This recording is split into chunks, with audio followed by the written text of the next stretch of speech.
मैं अब किसको नहीं छोड़ूंगा, सबको मार दूंगा। मैं यहाँ से जा रहा हूँ और 3 दिन बाद वापस से आऊंगा। तैयार रहना सब लोग मरने के लिए। एक समय की बात है, एक जंगल था जिसमें एक चिड़िया, एक तोता और एक कौवा रहते थे। वहाँ के सभी पशु जंगल के माहौल में बहुत खुश थे क्योंकि ठंड का महीना जो आ चुका था। जंगल की सुबह थी और सूर्य की किरणें अपनी चमक बिखेर रही थी। चिड़िया अपने घर से बाहर आई और बोली, कौवा भाई, तोता भाई, आज कुछ खास करे क्या? चिड़िया ने अपने दोस्तों को एक योजना सुझाई। हम तीनों अगले कुछ दिनों में एक साथ बहुत मजा करेंगे। हम जंगल के विभिन्न हिस्सों को घूमेंगे और वहाँ के रहवासियों से मिलेंगे। बहुत अच्छा आइडिया है चिड़िया, हम बिल्कुल यही करेंगे। हाँ, हम सब मिलकर बहुत अच्छा समय बिताएंगे। जंगल का सफर शुरू होता है। चिड़िया ने सबसे पहले एक ऊंचे पेड़ पर उड़ान भरी और बोली, देखो दोस्तों, जंगल कितना सुंदर है। इतना कहकर वह एक गाना गाने लगी। उसका गाना इतना सुरीला था कि सभी पशुओं को उससे खुशी मिली। तीनों उड़ते उड़ते एक रहस्यमय जगह पर पहुंचते हैं।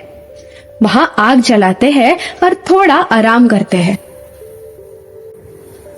अचानक तोते ने एक रहस्यमय स्थान का पता लगाया। ये गुफा तो मुझे जादुई लग रही है, हमें इसे जानना चाहिए।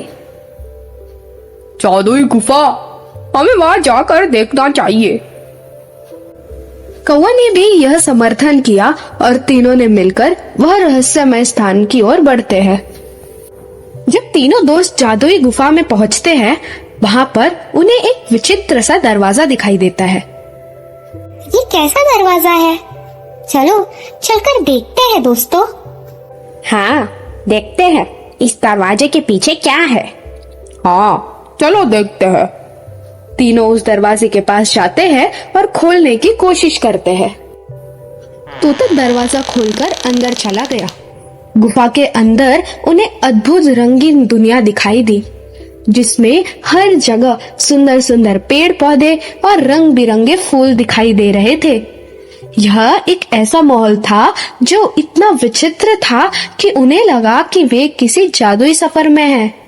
वहां उन्हें एक जादुई किताब मिली जो किसी की भी बातें सुन सकती थी। चिड़िया ने मुस्कुराते हुए कहा, ये किताब हमें जंगल के रहस्य को समझने में एक अच्छा अवसर देगी। तीनों दोस्तों ने जादुई किताब लिया और जंगल के रहस्यों का पता लगाने का सफर शुरू कर दिया। किताब ने उन्हें विभिन्न प्राणियों से मिलवाया और उनके साथ जंगल के अनगिनत रहस्यों को खोला। एक दिन वे एक विशेष फूल के पास पहुंचते हैं जो सिर्फ ठंड के महीने में ही खिलता था। किताब ने बताया, इस फूल का रहस्य यह है कि इसमें जादुई शक्ति है जो जंगल को ठंडा रखती है। तीनों दोस्त ने समझा कि यह फूल जंगल की रक्षा के लिए बहुत महत्वपूर्ण है। वे मिलकर तय करते हैं कि वे इसे सुरक्षित रखेंगे।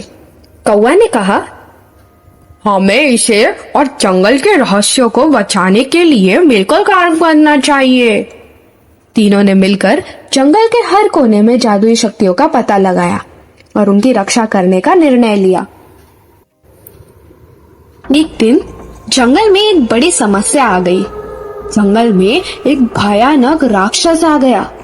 ये क्या? ये भयानक राक्षस कहाँ से आया? मुझे बहुत डर लग रहा है। अब हमारी खैर नहीं, ये हमें कहीं का नहीं छोड़ेगा। अब हम क्या करें? ये हम सबको मार देगा। राक्षस ने सभी प्राणियों को धमकी दी। मैं अब किसको नहीं छोड़ूंगा, सबको मार दूंगा। मैं यहाँ से जा रहा हूँ और 3 दिन बाद वापस से आऊंगा। तैयार रहना सब लोग मरने के लिए। कौवा भाई और तोता भाई, अब हमें क्या करना चाहिए? चलो चलो चलो मिलकर कुछ हल निकालते हैं। कौवा भाई, आप ही बताओ क्या करें? आप तो हम में से सबसे बड़े हो ना। एक काम करते हैं, हम सभी को बुलाते हैं और माँ दुर्गा की आराधना करते हैं। अब वही कुछ कर सकती हैं। तीनों दोस्त ने मिलकर जंगल के सभी प्राणियों को एकजुट किया और माँ दुर्गा की पूजा करने का निर्णय लिया। वे सभी ने अपनी अपनी शक्तियों को जुटाकर माँ दुर्गा की आराधना की। बहुत देर तक पूजा करने के बाद माँ दुर्गा वहां प्रकट होती हैं और पूछती है, मैं आप सबकी क्या सहायता कर सकती हूँ? माँ, हमारी रक्षा करो। हमारे जंगल में एक राक्षस आ गया है और वो कहता है मैं तुम सबको जान से मार दूंगा।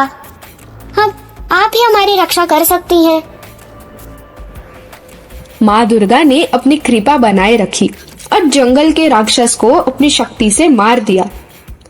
वहां का शांति और सुकून फिर से बन गया। तीनों दोस्त ने मिलकर जंगल के सभी प्राणियों की रक्षा की और सबकी जान बचा ली। सब मिलजुल कर रहने लगे।